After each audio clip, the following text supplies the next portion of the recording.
हम लोग कक्षा 9वीं भूगोल पाठ्य पुस्तक को प्रारंभ कर रहे हैं और आज हम लोग अध्याय 1 से इसे प्रारंभ करेंगे। आपका अध्याय 1 में दिया हुआ है भारत आकार व स्थिति। तो देखिए साथियों, इसमें किसी भी देश का आकार जानने के लिए, उसका स्थिति जानने के लिए हमें कुछ रेखाओं का ज्ञात होना आवश्यक है। अर्थात किसी भी देश की स्थिति व उसका आकार जानने के लिए ग्लोब पर कुछ काल्पनिक रेखाएं खींची गई है। तो चलिए पहले हम उन काल्पनिक रेखाओं के बारे में जानते हैं, उसके बाद हम लोग इस पढ़ेंगे कि भारत का आकार उसमें कहाँ है और भारत की स्थिति किस प्रकार है। तो हम लोग जानते हैं कि यह हमारा है पृथ्वी है और हम लोग को यह ज्ञात है कि जो हमारी पृथ्वी है वो अपने अक्ष पर 23.5 डिग्री झुकी हुई है, ठीक है। और इसी 23.5 डिग्री झुके होने के कारण मौसम में परिवर्तन होते हैं। साल में ठंड का दिन आते हैं, गर्मी का दिन आता है और बरसात का दिन आता है। तो मौसम में परिवर्तन होता है इसी पृथ्वी के 23.5 डिग्री झुके होने के कारण। किस प्रकार परिवर्तन होता है, जब हम लोग इसे पढ़ेंगे तो हमें उस सारी चीज़ें धीरे धीरे करके समझ में आएगी। तो देखिए, यह है पृथ्वी 23.5 डिग्री झुकी हुई है और इस पृथ्वी में कोई भी देश कहाँ स्थित है उसे जानने के लिए इस पर कुछ काल्पनिक रेखाएं खींची गई। कुछ रेखाएं क्षैतिज रूप से खींची गई और कुछ रेखाएं ऊर्ध्वाधर रूप से खींची गई। तो देखिए, सबसे पहले इस पृथ्वी को जो रेखा बीच में खींची गई वह पृथ्वी को दो भागों में बराबर दो भागों में बांटती है। बीच में जो रेखा खींची गई वो बराबर दो भागों में इसे बांटती है। इस रेखा को बोला गया 0 डिग्री रेखा। 0 डिग्री रेखा बोला गया या फिर बोला गया विषुवत रेखा। विषुवत रेखा चूंकि यह पृथ्वी को दो बराबर भागों में डिवाइड कर रही है, इसीलिए इसे बोला गया 0 डिग्री रेखा या फिर विषुवत रेखा।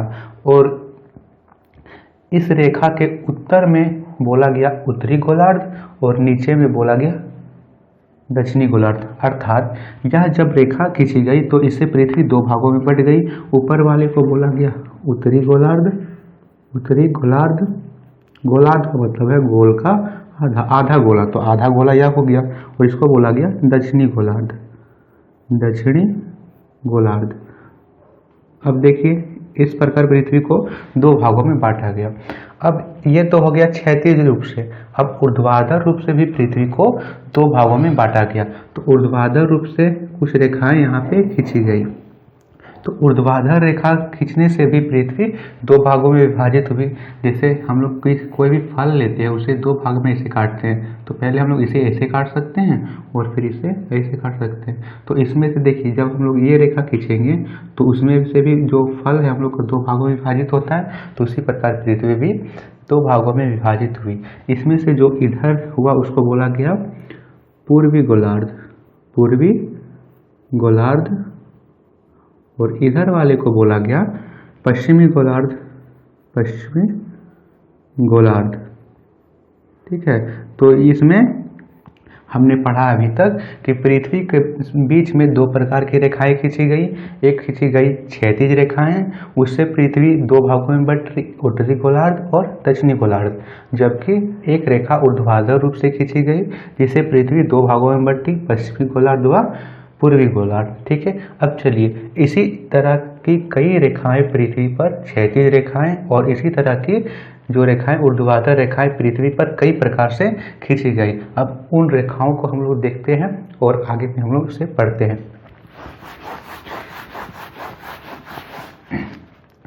तो ये देखिए, फिर से हम लोग पृथ्वी को यहाँ पे अपना लिए। ये हमारी पृथ्वी है 23.5 डिग्री झुकी हुई है और ये हमारी बन गई विषुवत रेखा। और विषुवत रेखा के उत्तर को ऊपर को बोलते हैं उत्तरी गोलार्ध और दक्षिण को दक्षिणी गोलार्ध। अब देखिए, ये रेखाएं जो पड़ी हुई रेखाएं हैं, जो क्षैतिज रेखाएं हैं, उन रेखाओं को एक और नाम दिया गया। एक और नाम क्या दिया गया, उसे कहा गया अक्षांश। क्या कहा गया, अक्षांश रेखा। लेटीट्यूड। लेटीट्यूड इसे कहा गया क्योंकि लेटी हुई है तो लेटीट्यूड, इसे आप लोग याद रख सकते हैं। तो यह रेखाएं समान रूप से यहाँ पे विभाजित है। ठीक है, तो इसे बोला गया अक्षांश। इसी प्रकार यह हमारा है यहाँ पे हम लोग का विषुवत रेखा है। इसे आप लोग ध्यान रखिएगा, जो पृथ्वी को 2 भागों में विभाजित कर रही है उसे वह है हमारी विषुवत रेखा या 0 डिग्री रेखा। और उसके नीचे में भी कुछ रेखाएं खींची गई छेदीय रूप से, उन रेखाओं को भी अक्षांश कहा गया। ठीक है, उन रेखाओं को भी क्या कहा गया? अक्षांश कहा गया। ठीक है, अब यहाँ पे देशांतर, यहाँ पे कुछ रेखाएं ऊर्ध्वाधर रूप से भी खींची गई। ऊर्ध्वाधर रेखा को देशांतर कहा गया। जो रेखाएं खड़ी थी, जो उत्तरी ध्रुव से लेकर के दक्षिणी ध्रुव को मिला रही थी, उन रेखाओं को बोला गया देशांतर रेखाएं। देशांतर रेखाएं, लॉन्गिट्यूड, देशांतर रेखा। समझ में आया? तो जो रेखा पड़ी हुई है उसे बोलेंगे लेटीट्यूड, और जो रेखा खड़ी है उसे बोलेंगे लॉन्गिट्यूड। तो ये हमारी अक्षांश और देशांतर रेखाएं यहाँ से ज्ञात हो गई। अब देखिए, यहाँ से जब यहाँ से 1 डिग्री पर 1 अक्षांश, फिर 1 डिग्री अक्षांश यहाँ पे हुआ, यहाँ पे 2 डिग्री अक्षांश हुआ। इसी प्रकार कर करके जब हम लोग उत्तर की ओर 23.5 डिग्री अक्षांश तक जाते हैं, मान लीजिए ये रेखा है 23.5 डिग्री अक्षांश पर जब हम लोग जाते हैं, तो उसे एक अन्य नाम से पुकारा गया। यानी 23.5 डिग्री उत्तरी अक्षांश की रेखा को एक अन्य नाम से पुकारा गया, उसे बोला गया कर्क रेखा। क्या कहा गया? कर्क रेखा। कर्क रेखा 23.5 डिग्री उत्तरी अक्षांश की रेखा को बोला गया कर्क रेखा।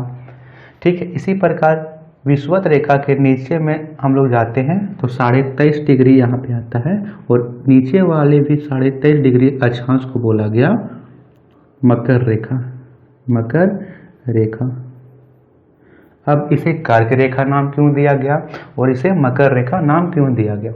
क्योंकि देखिए, यहाँ पे जो कर्क रेखा है उस पर कई सारे देश अवस्थित थे, अर्थात कर्क रेखा से हमें कुछ देशों की स्थिति का पता चलता था। इसी प्रकार मकर रेखा से हमें कुछ देशों की स्थिति का पता चलता था, इसीलिए इसे कर्क रेखा और मकर रेखा का नाम दिया गया। अब ये तो हो गया अक्षांश और देशांतर रेखाएं, जिसमें से कर्क रेखा यह है विषुवत रेखा, और यह है विषुवत रेखा, और नीचे में है मकर रेखा। या समझ में आ गई? ठीक है, तो इसमें से हम लोग को यदि भारत की स्थिति पूछा जाए कि भारत इसमें से कहाँ स्थित है, तो हम लोग कैसे ज्ञात करेंगे? तो चूंकि देखिए, जो भारत की स्थिति है वो विषुवत रेखा के ऊपर है। ठीक है, तो यहाँ तक तो बात में समझ नहीं आई। विषुवत रेखा के ऊपर कहाँ? विषुवत रेखा के ऊपर तो पूरा उत्तरी गोलार्ध है। तो फिर से हम लोग बोलते हैं कि विषुवत रेखा के ऊपर कर्क रेखा पर भारत स्थित है। कर्क रेखा पर भी यहाँ से लेकर के यहाँ तक कर्क रेखा है। कर्क रेखा पर भी कहाँ? यहाँ है, यहाँ है, यहाँ है, यहाँ कहाँ है? उसकी स्थिति कहाँ है? तो कर्क रेखा से उसको हम लोग और क्लियर करने के लिए बोलते हैं भारत उत्तरी पूर्वी, यानी भारत उत्तर पूर्वी गोलार्ध में स्थित है। अर्थात उत्तर पूर्वी का अर्थ हुआ ये भाग। भारत उत्तर पूर्वी गोलार्ध में स्थित है और उसमें भी भारत कर्क रेखा पर स्थित है। ठीक है, भारत कर्क रेखा पर स्थित है, अर्थात जो कर्क रेखा है वो भारत के मध्य से होकर गुजर रही है। अब देखिए, हम लोग इस स्थिति को और क्लियर करने के लिए भारत का अक्षांशीय विस्तार और भारत का देशांतरीय विस्तार के बारे में जानते हैं। तो देखिए, जो भारत है यह मान लीजिए भारत है, और यहाँ पे गुजरात, राजस्थान, जम्मू कश्मीर, हिमाचल प्रदेश, यहाँ से उत्तराखंड, उत्तर प्रदेश से आ गया। ठीक है,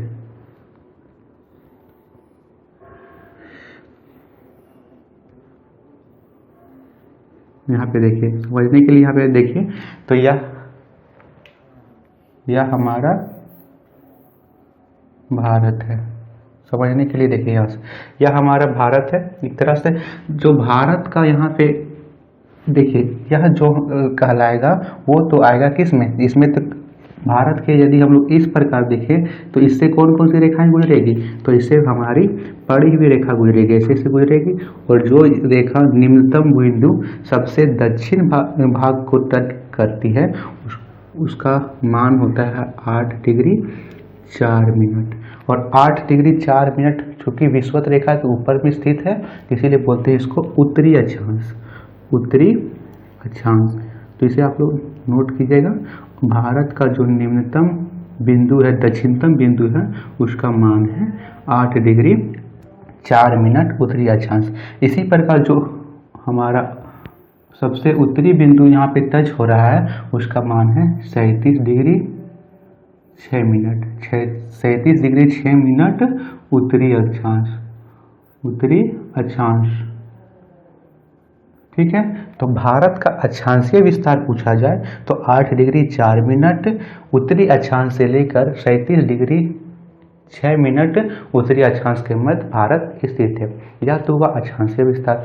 अब इस प्रकार की रेखाएं भी भारत से गुजर रही है, तो देशांतरीय विस्तार क्या है? तो यहाँ से देशांतरीय विस्तार, यहाँ पे जो टच हो रहा है, तो यहाँ पे देशांतरीय विस्तार में जो यहाँ रेखा टच हो रही है उसका मान है 68 डिग्री 7 मिनट। और देखिए 68 डिग्री 7 मिनट या किस में स्थित है? पूर्व में, तो इसको बोलेंगे 68 डिग्री 7 मिनट पूर्वी देशांतर, पूर्वी देशांतर, पूर्वी देशांतर है। और यहाँ पे फिर यह रेखा कहाँ पे टच हो रही है? यहाँ पे टच हो रही है। ठीक है, यहाँ पे यह रेखा टच हो रही है, तो यहाँ पे मान कितना है? यहाँ पे मान है 97 डिग्री 25 मिनट पूर्वी देशांतर। ठीक है बच्चा, पूर्वी देशांतर। तो यदि आप लोगों को भारत का अक्षांशीय विस्तार पूछे, यदि पूछे भारत का अक्षांशीय विस्तार क्या है, तो आप लोग बताइएगा 8 डिग्री 4 मिनट से 37 डिग्री 6 मिनट उत्तरी अक्षांश, उत्तरी अक्षांश। और यदि आप लोगों को भारत का देशांतर पूछा जाए कि भारत का देशांतरीय विस्तार क्या है, तो आप लोग का उत्तर होगा 68 डिग्री 7 मिनट से 97 डिग्री 25 मिनट पूर्वी देशांतर। ठीक है, तो यह तो हुआ भारत का अक्षांशीय विस्तार और देशांतरीय विस्तार।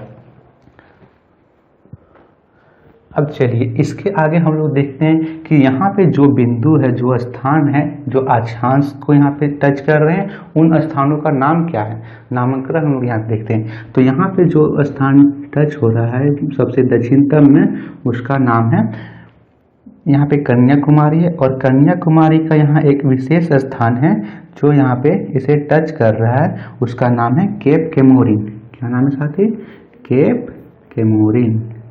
यहाँ पे पूछा जाए कि भारत का दक्षिणतम बिंदु जो 8 डिग्री 4 मिनट को टच करता है उसका नाम क्या है, तो यहाँ पे आप लोग लिखिएगा केप केमोरिन, केप केमोरिन। या तो हुआ 8 डिग्री 4 मिनट पर स्थित है।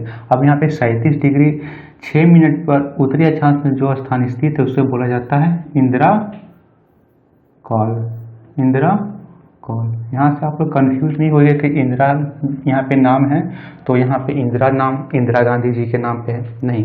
क्या जो नाम है इंदिरा, आप लोग को ज्ञात होगा, इंदिरा जो धन की देवी लक्ष्मी, उनका एक पर्यायवाची रूप है और उन्हीं के नाम पर यह जो इंदिरा कॉल है उन्हीं के नाम पर रखा गया है। तो यह इंदिरा कॉल 37 डिग्री 6 मिनट उत्तरी अक्षांश में स्थित है।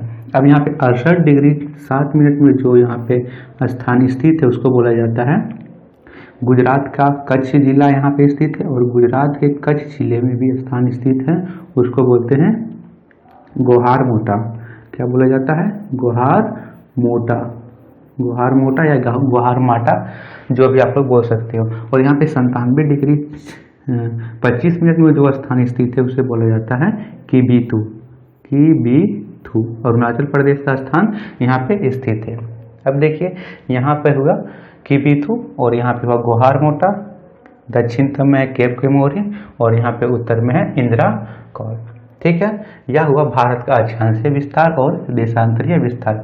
यदि भारत के यहाँ पे अक्षांश की लंबाई देखेंगे कि 8 डिग्री 4 मिनट उत्तरी अक्षांश से 37 डिग्री 6 मिनट उत्तरी अक्षांश के बीच की यहाँ दूरी कितना है, यदि इसे हम लोग किलोमीटर में नापेंगे तो इसका मान आएगा 3214 किलोमीटर। क्या आएगा? 3214 किलोमीटर, 3214 किलोमीटर आएगा यह। और यदि हम लोग देशांतर यहाँ पे तो हुआ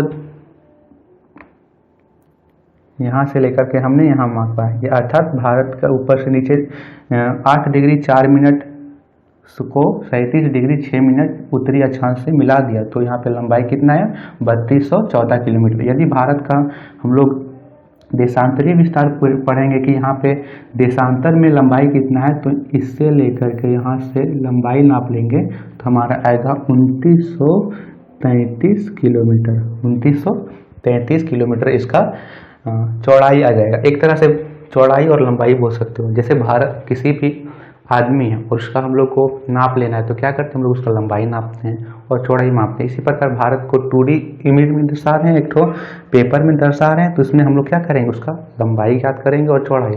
तो यदि हम लोग इसका लंबाई नापें तो 3214 किलोमीटर और इसका चौड़ाई नापें तो 2933 किलोमीटर आया। ठीक है, यह हुआ भारत का अक्षांशीय विस्तार और देशांतरीय विस्तार। अब चलिए आगे हम लोग इसके पढ़ते हैं कि भारत की जो सीमा है वह किन किन देशों को स्पर्श करती है। भारत की सीमा किन किन देशों को स्पर्श करती है।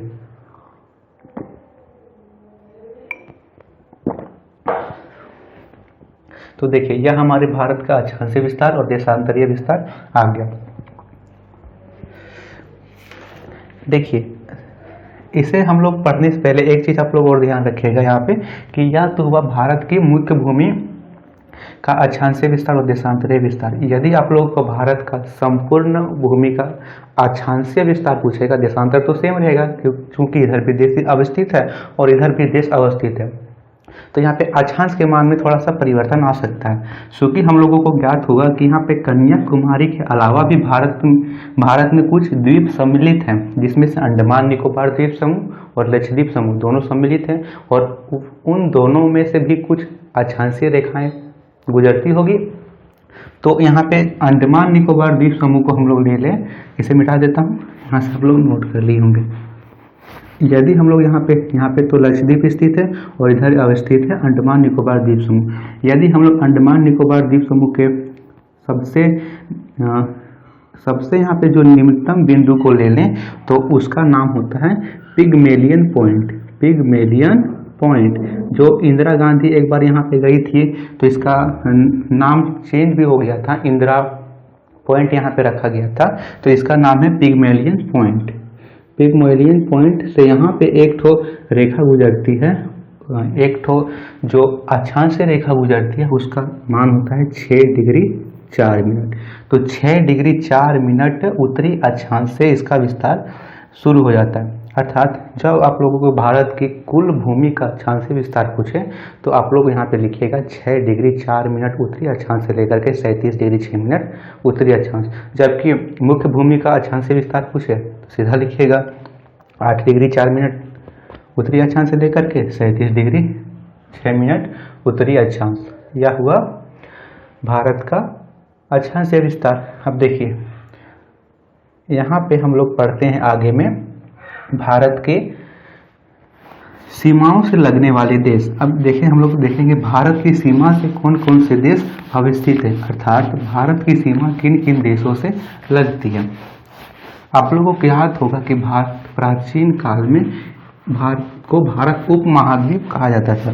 तो भारत को भारत उपमहाद्वीप क्यों कहा जाता था, क्योंकि प्राचीन काल में जो भारत में बहुत सारे देश सम्मिलित थे, जो अभी स्वतंत्र राष्ट्र हैं, वो सभी देश भारत का ही एक हिस्सा थे, जिसमें पाकिस्तान, नेपाल, भूटान, बांग्लादेश, ये सब किसमें अवस्थित थे, भारत में ही सम्मिलित थे। इसीलिए भारत एक विशाल उपमहाद्वीप कहलाता था।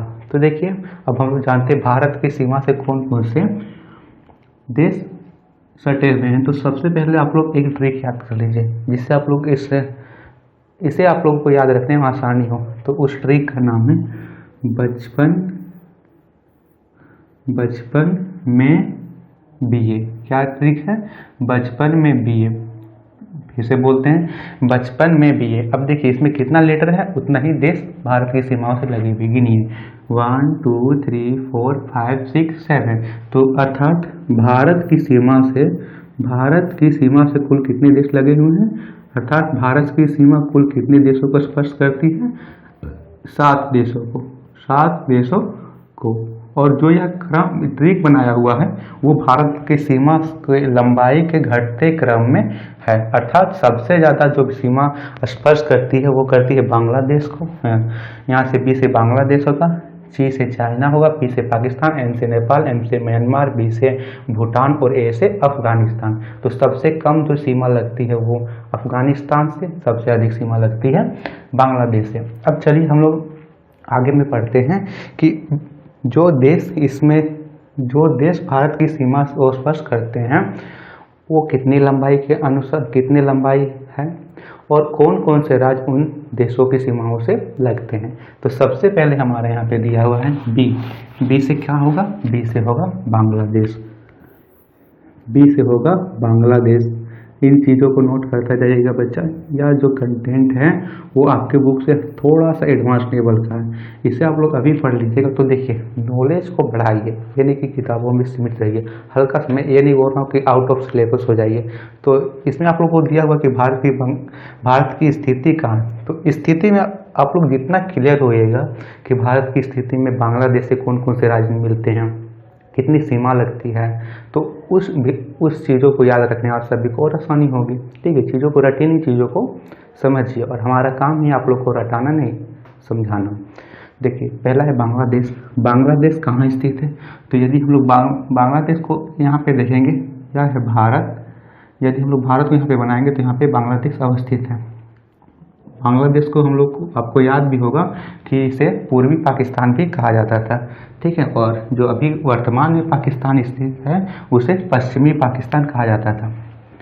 तो यहाँ पे हो गया बांग्लादेश। बांग्लादेश से कुल 4096 किलोमीटर की सीमा लगती है, अर्थात 4096 किलोमीटर की सीमा भारत से बांग्लादेश से स्पर्श होती है। और कुल कितने राज्य से स्पर्श होते हैं, तो 5 राज्य इसकी सीमाओं को छूते हैं।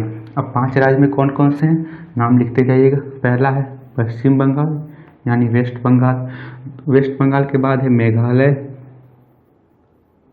मेघालय, तीसरा है त्रिपुरा तो तीनों ओर से बांग्लादेश से ही घिरा हुआ है त्रिपुरा। फिर आगे आ जाता है मिजोरम, 5वां हो जाता है असम। तो 5 राज्य बांग्लादेश की सीमा को स्पर्श करते हैं, पश्चिम बंगाल, मेघालय, त्रिपुरा, मिजोरम और असम। पहला हुआ बांग्लादेश। दूसरा होता है सी से होगा चाइना यानी चीन, और चीन से 3488 किलोमीटर की सीमा लगती है। तो और चीन से जो राज्य सटे हुए हैं वो कुल 5 राज्य हैं। और 5 राज्यों में कौन कौन सा आता है, देखिए 5 राज्य में हम लोग यहाँ पे देखिए, जो चीन से हमेशा विवादित होता है किस किस राज्य से, पहला तो होता है जम्मू कश्मीर से, हमेशा सियाचिन को लेकर। दूसरा होता है अरुणाचल प्रदेश से, तो 2 राज्य हमारे याद हो गए। तीसरा हम लोग हिमाचल प्रदेश लिख लेंगे, चौथा सिक्किम हो जाएगा। एक और बताइए आप लोग, चलिए सोचिए जल्दी से बताइए। तो पहला आ गया जम्मू, पहला क्या हो गया जम्मू कश्मीर, जेके यहाँ सीधा लिख दीजिए। दूसरा हो गया जम्मू कश्मीर हो गया, दूसरा हो गया हिमाचल प्रदेश, एचपी सीधा लिखिए। हिमाचल प्रदेश के बाद उत्तराखंड हुआ, उसके बाद उत्तराखंड के बाद यहाँ पे होता है सिक्किम। ठीक है, कितने राज्य हो गए, 1 2 3 4, और लास्ट में हो गया अरुणाचल प्रदेश। तो कुल 5 राज्य चीन की सीमा को स्पर्श करते हैं, जम्मू कश्मीर, हिमाचल प्रदेश, उत्तराखंड, सिक्किम और अरुणाचल प्रदेश। उत्तराखंड में भी यहाँ पे विवादित रहा था, सिक्किम में तो विवाद हमेशा चीन करते रहता है कि यदि हम लोग इस गलियारों को यदि बांट दें तो हम लोग का जो वहाँ पे 7 बहन एक बार करके बोल सकते हैं, जो 7 राज्य हैं उसमें हमारा कब्जा हो सकता है, लेकिन उसका यह मानना तो बिल्कुल गलत है। ठीक है, तो यहाँ पे सिक्किम है को याद रख सकते हैं। अरुणाचल प्रदेश में हमेशा यहाँ विवादित भी होता है, इसी रेखा को भारत और चीन के बीच की रेखा को मैकमोहन लाइन कहा जाता है। ठीक है, इसे भी आप लोग याद रखिएगा, वह अरुणाचल प्रदेश पर ही स्थित है। तो 2 हमारे राज्य हो गए। तीसरा राष्ट्र जो है उसका नाम है पी से क्या होगा, पी से होगा पाकिस्तान। पी से होगा पाकिस्तान, और पाकिस्तान से हमारी जो सीमा लगती है वो है 3323 किलोमीटर। 3323 किलोमीटर की सीमा पाकिस्तान से लगती है और कुल 4 राज्य इसमें इसकी सीमा को स्पर्श करते हैं। 4 राज्यों में पहला है, इसका देखिए ट्रिक बहुत सुंदर से बनेगा। जो ये ना पाकिस्तान है, 4 राज्य स्पर्श करते हैं पाकिस्तान तो सोचता है अपने आप में कि हम ये हैं वह हैं, लेकिन भारत की स्थिति में क्या है, वो पंगु है। तो इसमें से हम लोग एक ठो ट्रिक भी बना लिए, पंगु राज। तुम जितना भी उड़ लो लेकिन तुम हमारे लिए क्या हो, पंगु राज हो। तो इसे लिखिए क्या है, पंगु राज। अब देखिए यहाँ से ट्रिक हो गया, पास से हो गया पंजाब, ठीक है, पास से हो गया पंजाब, गु से हो गया गुजरात, रा से हो गया राजस्थान और जा से हो गया यहाँ पे जम्मू कश्मीर। तो कुल कितने राज्य हुए, 4 राज्य, पंजाब, गुजरात, राजस्थान और जम्मू कश्मीर। कुल 3323 किलोमीटर की सीमा पाकिस्तान से लगती है। पंजाब को आप लोग याद रख सकते हैं कि पंजाब, गुजरात, राजस्थान और जम्मू कश्मीर यहाँ पे मिलती है। अब चलिए हमारे 3 राज्य कंप्लीट हो गया, बांग्लादेश, चीन और पाकिस्तान।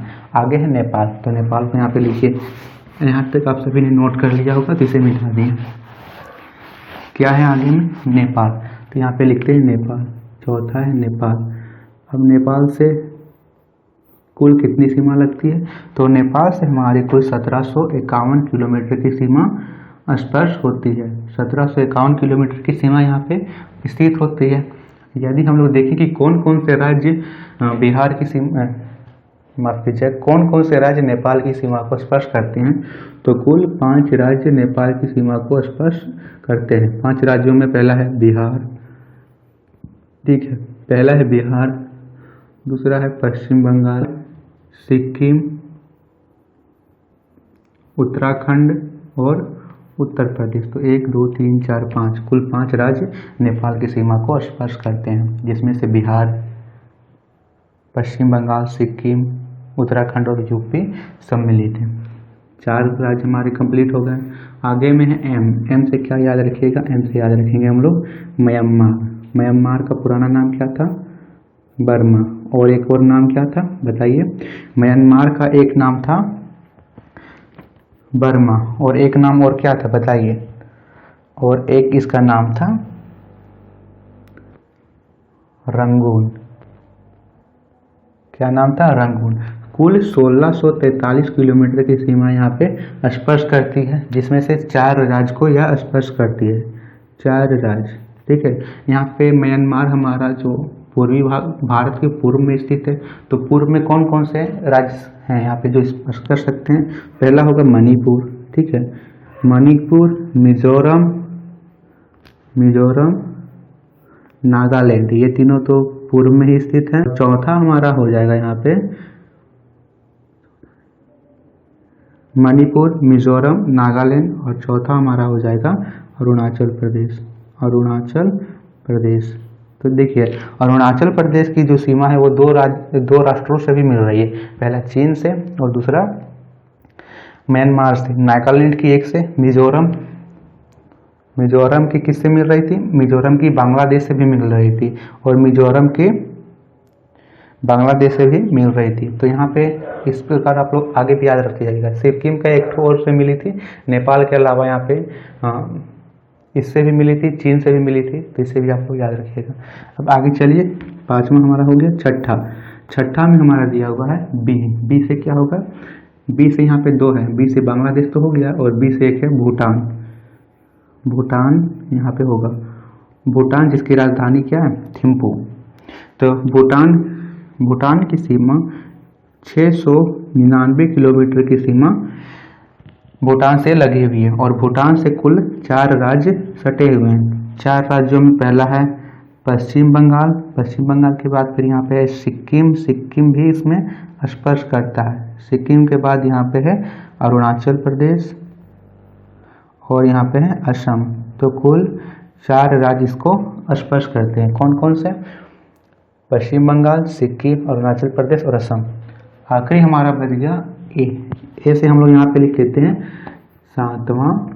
ए से होता है अफगानिस्तान सबसे ज़्यादा चर्चित में रहा यह राष्ट्र है तालिबान को लेकर।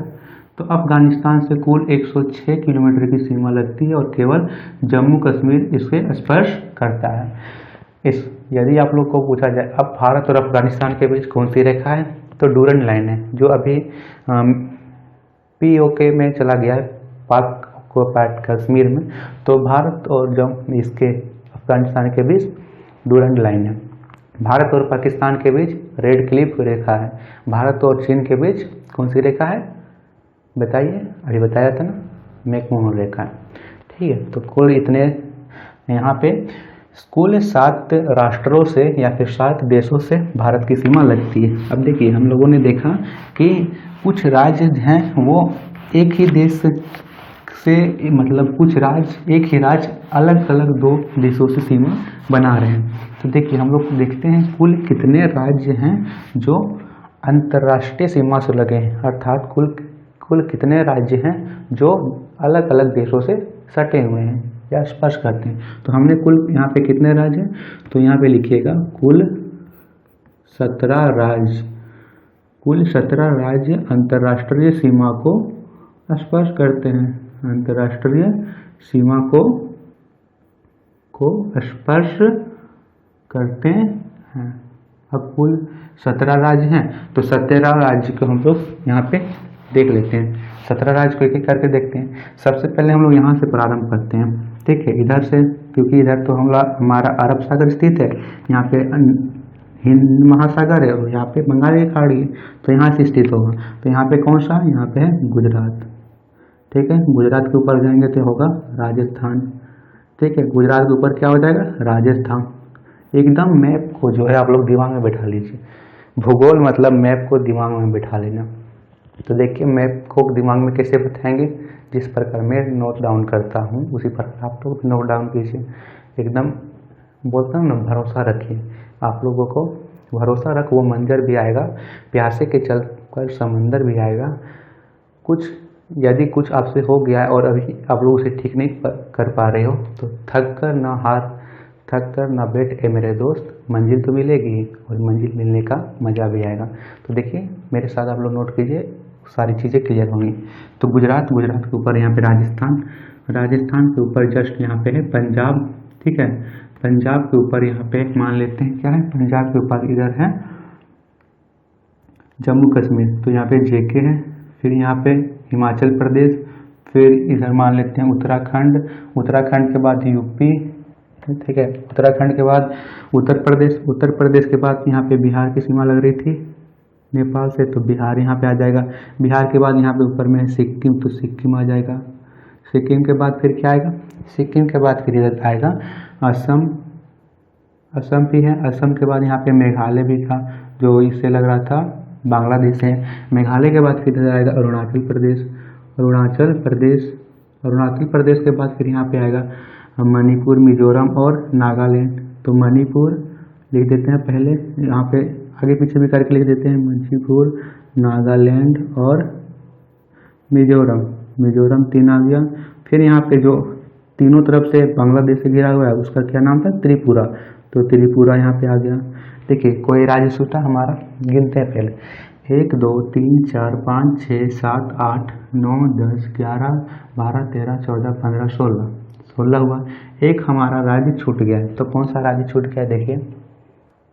तो यहाँ पे क्या छूटा हुआ है हमारा, यहाँ पे जो इधर छूटा हुआ था बिहार के से सटा हुआ कौन सा राज्य है, पश्चिम बंगाल। यहाँ पे पश्चिम बंगाल हो गया। तो 1 2 3 4 5 6 7 8 9 10 11 12 13 14 15 16 17, कुल 17 राज्य अंतर्राष्ट्रीय सीमाओं को स्पर्श करते हैं, ठीक है। तो यह हुआ हमारा भारत और उसके पड़ोसी देश। और भारत से कौन कौन से राज्य सीमा बनाते हैं और उन भारत के कौन कौन राज्य अलग अलग देशों से सीमा बनाते हैं। तो यह हुआ भारत का और उनके पड़ोसी देश। अब चलिए हम लोग भारत का आकार देख लेते हैं, या तो भी भारत का स्थिति। अब भारत का आकार, उसके बाद हम लोग एक और टॉपिक छूट रहा है, कर्क रेखा भारत के किन किन राज्यों से गुजरती है, उसे भी हम लोग देख लेंगे। भारत का आकार, तो भारत का आकार हम लोग 2 प्रकार से देख सकते हैं। पहला क्षेत्रफल के आधार पर, क्षेत्रफल के आधार पर भारत का स्थान विश्व में 7वां है। जबकि जनसंख्या के आधार पर इसका स्थान दूसरा है। पहले स्थान पर चीन है, दूसरे स्थान पर भारत है। अब देखिए भारत का आकार हम लोग यहाँ पे क्षेत्रफल के आधार पर लिखते हैं। क्षेत्रफल के आधार पर, क्षेत्रफल के आधार पर सबसे बड़ा जो राज्य है उसका नाम है रूस। हिंदी से यहाँ से लिख देते हैं रूस। पहला है रूस, दूसरा है चीन, तीसरा है संयुक्त राज्य अमेरिका। रूस, पहला है रूस, दूसरा है कनाडा। रूस, कनाडा, चीन, संयुक्त राज्य अमेरिका, ब्राज़ील, ऑस्ट्रेलिया और लास्ट हमारा है यहाँ पे 7वें नंबर पे भारत। तो यदि आपसे पूछा जाए क्षेत्रफल के आधार पर भारत का स्थान विश्व में कौन सा है तो 7वां है। पहले पे रूस, दूसरे पे कनाडा, तीसरे पे चीन, चौथे पे अमेरिका, 5वें पर ब्राज़ील, 6ठे पर ऑस्ट्रेलिया, 7वें पर भारत और 8वां पूछा जाए तो 8वें में अर्जेंटीना है। ठीक है, तो भारत का आकार के आधार पर भारत 7वें स्थान पर स्थित है। तो यह हुआ भारत का आकार के आधार पर। चलिए हम लोग देखते हैं भारत में कर्क रेखा भारत के किन किन राज्यों से होकर गुजरती है। तो कर्क रेखा देखिएगा आप लोग, यहाँ से प्रारंभ होती है, यहाँ पे कौन सा स्थित है, गुजरात से प्रारंभ होती है और इधर यहाँ पे पूर्वी तक जाती है। तो देखिए इसके लिए आप लोग लिखिएगा, पहले आता है गुजरात, फिर राजस्थान, फिर मध्य प्रदेश। यहाँ से लिखिए, यहाँ से लिखते हैं गुजरात, पहले आता है गुजरात, फिर यहाँ पे आता है राजस्थान, फिर मध्य प्रदेश, फिर आता है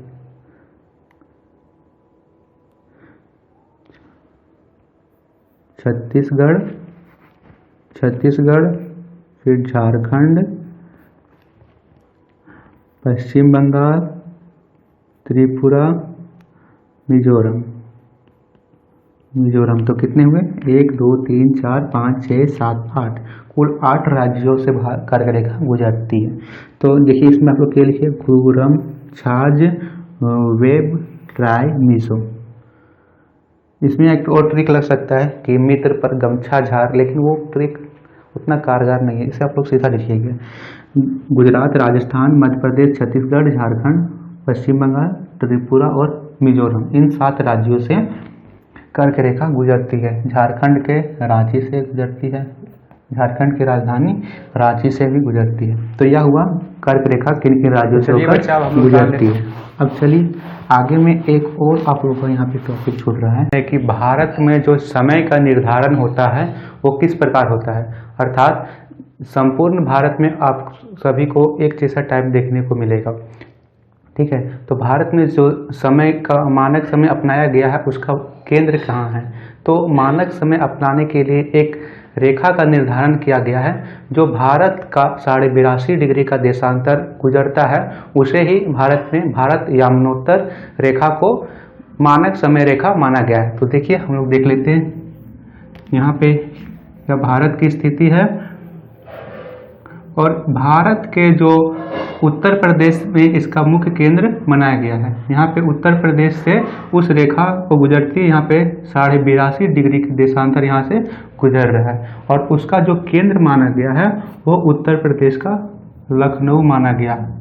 उत्तर प्रदेश के लखनऊ को उसका, उत्तर प्रदेश के इलाहाबाद, उत्तर प्रदेश को इलाहाबाद को इसका केंद्र माना गया है। तो भारत में जो मानक समय रेखा अपनाई जाती है उसका मान 82.5 डिग्री 30 मिनट, 82 डिग्री 30 मिनट या फिर बोल सकते हो 82.5 डिग्री का जो देशांतर है उसे ही भारत का मानक समय रेखा माना जाता है।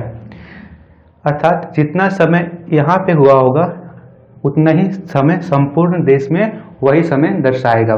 तो देखिए अर्थात यहाँ पे 5 बज रहा है तो यहाँ पे भी 5 बजेगा, यहाँ पे भी 5 बजेगा, यहाँ पर भी 5 और यहाँ पर भी 5 बजेगा।